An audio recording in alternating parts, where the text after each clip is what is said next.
get to read a book to you guys today, which is called God's Very Good Idea. It's a true story about God's delightfully different family. You ready to read it? Me too. Let's do it. So, it starts like this. It says, in the beginning, in fact, before the beginning, God had a very good idea. It was an even better idea than solar panels in 1954. Chocolate chip cookies, those are great ideas, 1938. Color TV, 1942. And the Super Soaker, 1982. Fireworks in 700 BC, roller skates in 1760, the life raft in 1880, the X-ray machine in 1895. Some pretty great ideas. God's idea was to make people, lots of different people who would all enjoy loving him and enjoy loving each other. It's a lot of people there. They would all be made in his image. They would all be like mirrors reflecting what God is like, because God is full of love, and they would be full of love too. So God got to work, and he made a beautiful world for people to live in. Then he made the first people, a man and a woman, and he said to them, be happy, enjoy loving me and loving each other, have a huge family and that will fill the earth and look after the earth and enjoy the earth. Can you spot these people, by the way? Look, one guy up there, there's Eve down there, hugging a lion. It's a great picture. All of them were made in his image. God carried on creating people. All of them were different too. Some were men and some were women. Some liked reading and some had darker skin and some had lighter skin. And some liked riding bikes, and some had curly hair, and some had straight hair. We live in God's world. We're all different, but we also are all the same. Everyone you see is different than you and the same as you. They might look different or speak different or play different, but they are all made in God's image, and so they are all valuable. Bet you know lots of people play different than you and look different from you, just like at all these people in the park. But people ruined God's very good idea. The first people chose not to love God. This is called sin. And because they chose not to love God as they should, they forgot how to love each other as they should. And we are the same. We choose not to love God, and we are not able to love each other like we should. We sin. Sometimes we treat others badly because they are different than us. People fight with each other. People are mean to each other. People laugh at each other. That park doesn't look that happy now after sin. Because we've ruined God's very good idea. He's not pleased with us. Our sin means we can't be friends with him or enjoy living with him. We need God's forgiveness for ruining his very good idea. It's the same for everyone in the world. Can you see some of the bad things happening already in this picture?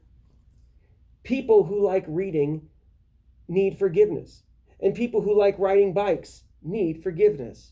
People with darker skin need forgiveness. And people with lighter skin need forgiveness.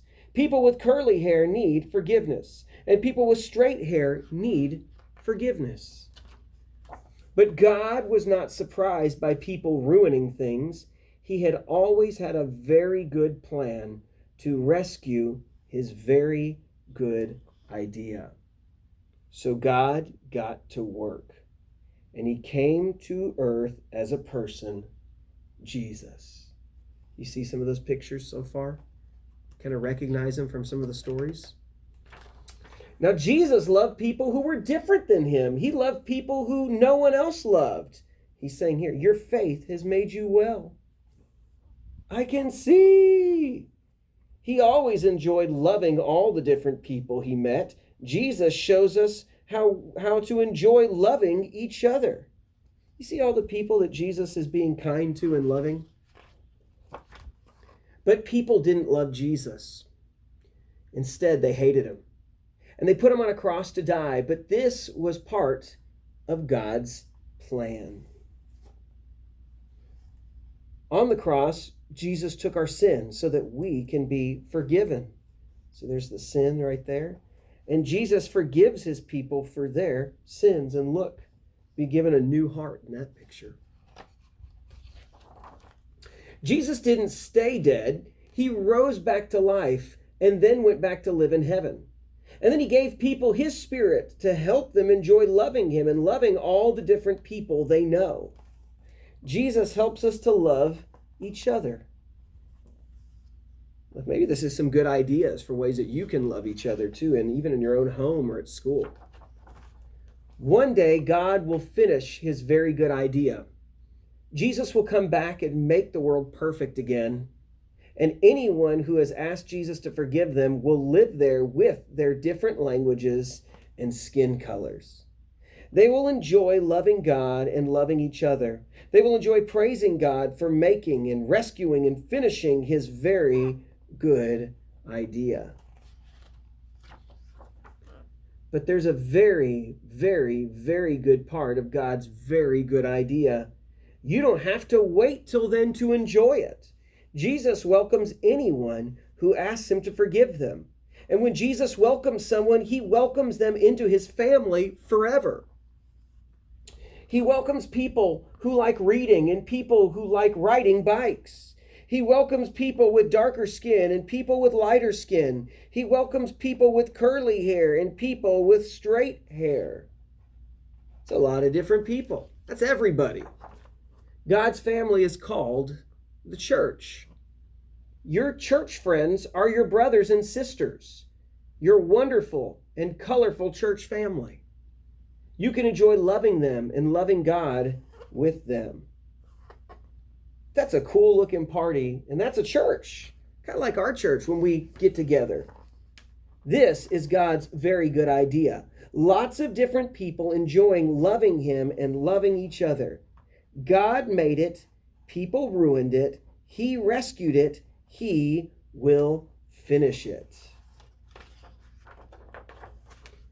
And with your church family, you can enjoy being part of it right now. Hey guys, I hope you really like this book, and if you don't have it, I think it'd be a good book to ask your family to get too, because it's a great reminder of what the church is. It's a reminder for you guys that God has brought us all here, different colors and shapes and different people, and we're all called to be a family because of what Jesus did for us. So, I hope you like this book. It's really special to my family. God's very good idea. Take care, guys. Bye-bye.